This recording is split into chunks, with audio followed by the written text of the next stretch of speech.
मोहम्मद शफी है, मोहम्मद हमजा, मोहम्मद फहद और 3 बेटियां नो। ਤੁਹਾਡੀ ਇਮਦਾਦ ਨਾਲ ਸਾਡਾ ਗੁਜ਼ਾਰਾ ਕੋਈ ਚੱਲਦਾ ਪਿਆ 5-6 ਸਾਲ ਹੈ। ਹੁਣ ਤੇ ਸਾਲ 2 ਹੁੰਦੇ ਪੈਣ ਬੋਲਦੇ ਚੱਲਦੇ ਕੋਈ ਨਹੀਂ। ਮੈਂ ਤੁਹਾਡੀ ਮਿਹਰਬਾਨੀ ਹੈ ਤੁਸੀਂ ਸਾਡੀ ਮਦਦ ਕरेंगे।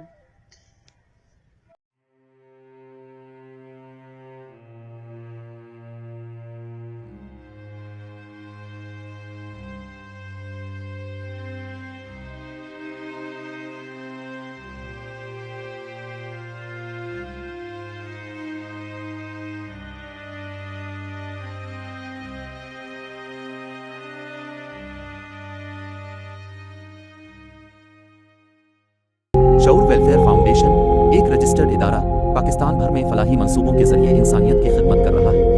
सदक़ात, ज़कात और अतियात के लिए डिस्क्रिप्शन में फॉर्म का लिंक मौजूद है। अतिया करें और खैर बांटें।